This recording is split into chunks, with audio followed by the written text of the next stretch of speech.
logo em seguida, e começa-se um governo oligárquico.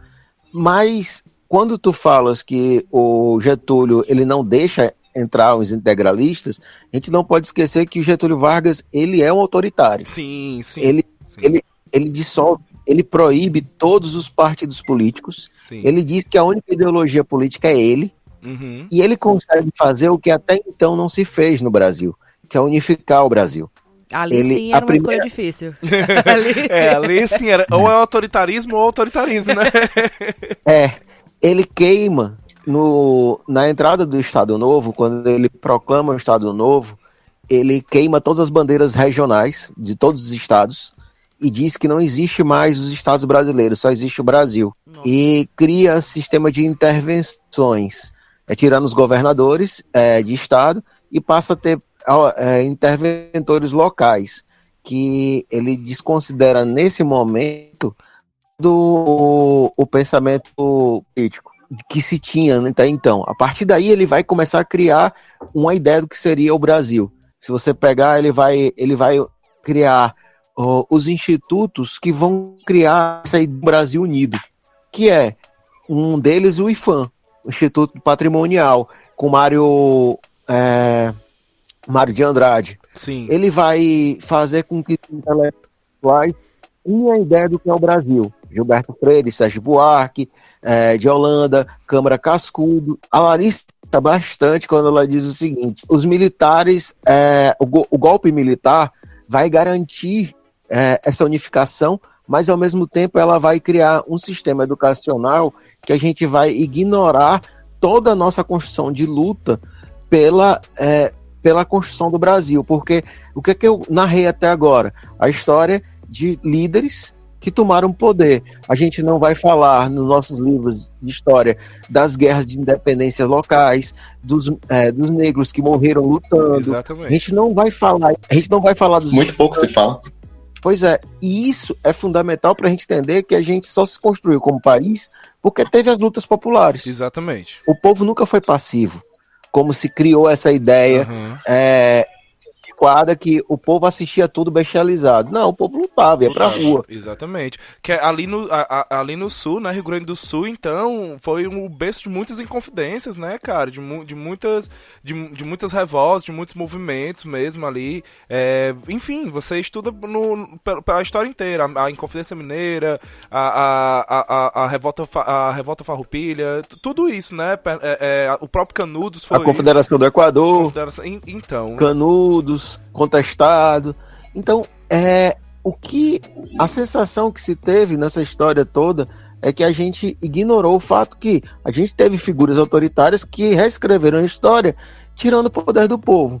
Sim. E a gente foi aceitando isso. Então, a nossa história é a história de militares que tentaram um golpe militar várias vezes e sempre se acharam maior do que todo mundo. Isso está na proclamação da República, está com Getúlio Vargas, porque Getúlio ele é apoiado pelo golpe militar, está na saída de Getúlio, com a entrada de Dutra, que era um militar, está no golpe militar de 64, e agora, novamente, os militares flertam com o poder, se achando poderes moderadores. Não, e eles estão em todos os lugares, né? Tipo, nunca se viu um governo tão cheio de militares em vários parâmetros. A não ser que seja uma ditadura. Exato, mas assim, é aquele negócio, os militares nunca aceitaram que existiu de fato uma ditadura. Imagina agora, eu não vou dizer, então, estamos fazendo um golpe, viu, galera? Tá acontecendo. Aí é que tá. Aceitaram sim, que na época na época da ditadura, eles que chamaram de ditadura, né? Tem uma reunião gravada em que, se eu não me engano, é um dos generais lá, não vou saber o nome deles, que ele mesmo fala, então, se for assim, se for para o melhor do Brasil, então que se estabeleça o estado de ditadura. Ele fala isso, então eles reconheceram sim que era uma ditadura. Eles que, como o Rodrigo falou, a história quando foi reescrita, aí ela foi reescrita de uma outra maneira. Esqueceram vários detalhes, né? Foi falado como Revolução de 64, não como um golpe, né? De relação a todo esse flerte que sempre teve, né, essa questão de militares e militares no poder, e vai e volta, aí há mais uma tentativa, e depois tem a retomada do povo, aí tem as lutas que já aconteceram antes, e provavelmente, né, nada impede que possa acontecer de novo, eu imagino, assim como teve na última ditadura. A questão o ponto-chave, o principal, na minha opinião, é justamente o fato de que o pós-ditadura do Brasil, é claro que tudo que fizeram foi sensacional na época, sem tirar méritos para que o Brasil saísse dessa e voltasse para uma democracia, mas o grande fato, na minha opinião, é que houve uma suavização com pessoas que foram responsáveis por diversos crimes durante a ditadura. Acredito, sinceramente, eu levando em consideração, por exemplo, livros de escola, pouco se fala sobre esse assunto nos livros, ou seja, basicamente, ou você cria um interesse depois e você aprende essas questões sobre Brasil, ou simplesmente isso não é devidamente informado sobre as coisas que aconteceram, e isso faz com que as pessoas não tenham noção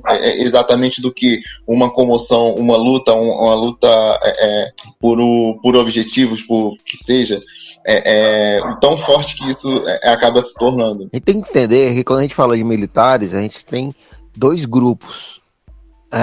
Um oficialato, uma turma oficial, que eles começam a sua carreira como tenentes e vão almejando até general. E vai ter um grupo que tá ali na rabada, que começa na relação, que é soldado raso, os e praça, vai chegar no final. Os praça, e vai chegar no máximo a um tenente se tiver sorte. Mas eu acho que não passa de sargento. Então, assim, essas promessas. Então, assim, essa galera que volta dos conflitos e são prometidas coisas para ele não são alcançadas, foram sempre a turma de cabo e sargento. Os soldado. Exato. O que a gente fala que tá flertando com o poder o tempo todo são os oficiais. E eles não estão de escanteio assim, não. Eles participam, mas eles não querem só participar como coadjuvantes, eles querem ser o poder. O poder, exato. E se você conversa com pessoas ligadas a esse grupo de oficiais, a visão do militar é que eles são superiores aos civis. E eles têm esse discurso, e esse discurso é centenário. Então, sim. Acreditar que o poder militar vai poder moderar a relação da Constituição não é um achado na fala simples, não. Isso é uma construção educacional dele. Exato. Eles sempre acharam, desde sempre, e principalmente com 64, e aí um perigo que o Freixo coloca, que eu acho que é muito, muito pertinente. Ele fala assim, 64, os militares vêm com essa concepção de moderação contra um mal que, por mais que fosse fantasioso, mas existia naquele momento, que era o comunismo e reformas comunistas. Por mais que hoje a gente sabe que essas reformas não sejam tão comunistas assim, e que não passou... era uma reforma agrária, exato. E que não passou nem perto sociais. Mesmo, assim, de ter uma revolução comunista, assim, isso não passou nem perto de acontecer.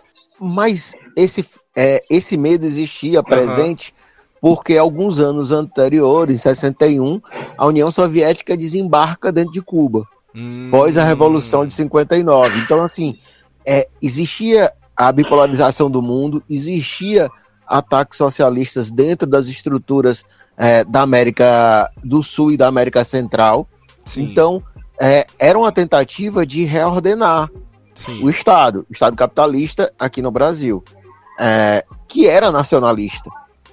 Hoje, a gente vê esse discurso, é um discurso vazio, que tem essas características autoritárias, que tem características fascistas, e é contra a ordem democrática, que esse é o grande problema. Sim. Eles não estão lutando contra o comunismo, eles estão lutando contra o Congresso, contra o STF. Sim, eles estão contra as instituições democráticas, né?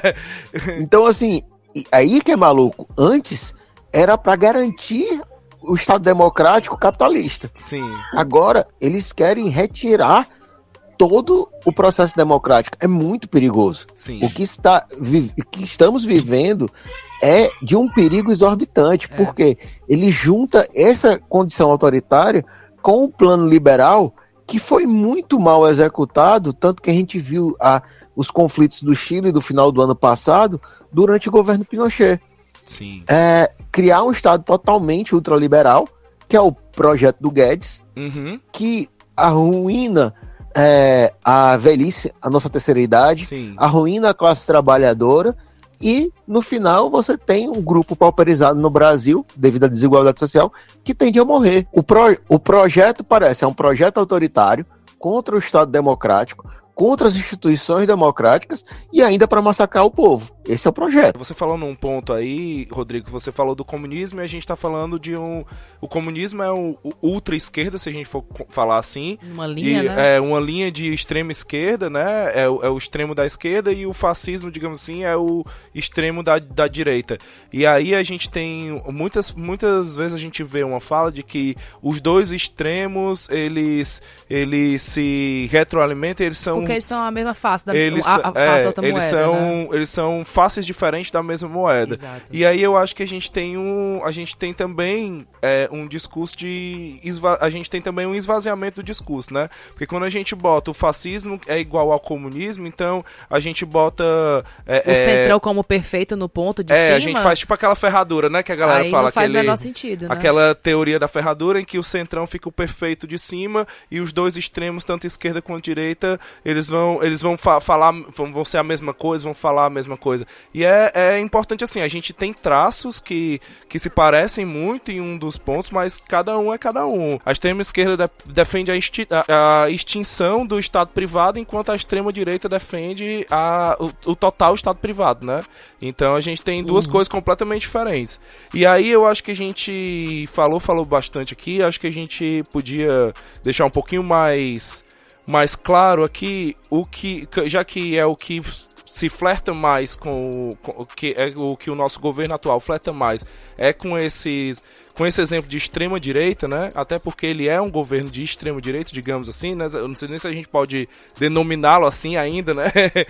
Ele é um governo de extrema direita, então eu queria aqui... Acho que sim, eles se classificam assim, pelo menos os fãs dele, né, se falam assim. Eu queria aqui, Rodrigo, puxar teus conhecimentos um pouquinho pra gente